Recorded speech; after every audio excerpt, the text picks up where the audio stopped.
नमस्कार दोस्तों। आज की कहानी अंग्रेजी शासनकाल के समय की है, जिसका नाम है तारनहारा हरि का नाम। एक संत जो एक शहर के बस स्टैंड के पास वृक्ष की छाया में बैठ के माला फेर रहा था। एक अंग्रेज बस से उतरा और बाबा के पास जाके बोला, ये आपके हाथ में क्या है? बाबा ने अंग्रेज के कंधे पे बंदूक देखी और पूछा, ये क्या है? अंग्रेज ने कहा, ये मेरा हथियार है। बाबा बोले, ये मेरा हथियार है। अंग्रेज बोला, ये आपको किसने दिया? तो बाबा बोले, ये बंदूक किसने दी आपको? अंग्रेज बोला, ये मेरी सरकार ने दी है। तो बाबा ने कहा, ये माला मेरी युगल सरकार ने मुझे दी है। अंग्रेज बोला, ये क्या काम करती है? बाबा बोले, तेरा हथियार क्या काम करता है? अंग्रेज ने ऊपर पेड़ पे बैठे पक्षी को गोली मारी और वो पक्षी तड़पता हुआ नीचे गिर गया और बोला, ये करता है मेरा हथियार काम।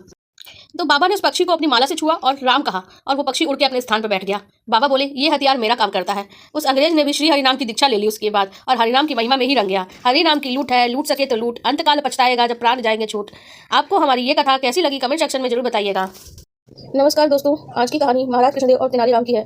महाराज कृष्णदेव को तेनालीराम से बेढंगे सवाल पूछने में बड़ा आनंद आता था। वे हमेशा ऐसे सवाल पूछते जिसका जवाब देना हर किसी को नामुमकिन सा लगता, लेकिन तेनालीराम भी हार मानने वाला नहीं था। वो भी महाराज को ऐसे जवाब देता, उन्हें कुछ भी समझ में नहीं आता कि आगे क्या पूछें। एक बार महाराज ने तेनालीराम से पूछा, क्या तुम अपने राज्य में कौवों की संख्या बता सकते हो? तेनालीराम ने कहा, जी महाराज, बिल्कुल बता सकता हूँ। कौवों की संख्या, सही संख्या बतानी है, ये नहीं अंदाजा लगा के कुछ भी बता दो। जी महाराज, आप विश्वास रखिए, मैं बिल्कुल ही सही संख्या बताऊंगा। तेनालीराम बोलता है। महाराज बोले, अगर तुमने गलत जवाब दे दिया तो मैं तुम्हें मृत्युदंड दे दूंगा।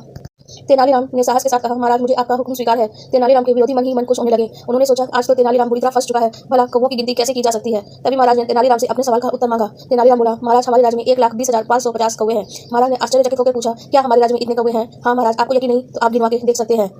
अगर गिनती में कुछ कम या ज्यादा हुए तो? महाराज ने कहा, ऐसा हो ही नहीं सकता। अगर ऐसा हुआ भी तो अवश्य हमारे राज्य के कुछ कौवे अपने रिश्तेदारों से मिलने दूसरे राज्य में गए होंगे, या दूसरे राज्य के कुछ कौवे हमारे राज्य में अपने रिश्तेदारों से मिलने आए होंगे। इस स्थिति में कौवों की संख्या कम और ज्यादा हो सकती है, वरना नहीं। तेनालीराम का उत्तर सुनकर महाराज निरुत्तर हो गए। तेनालीराम के विरोधी हाथ मलते रह गए, क्योंकि उनकी खुशी पे तेनालीराम ने पानी को फेर दिया था। आपको हमारी ये कहानी कैसी लगी कमेंट सेक्शन में जरूर बताइएगा।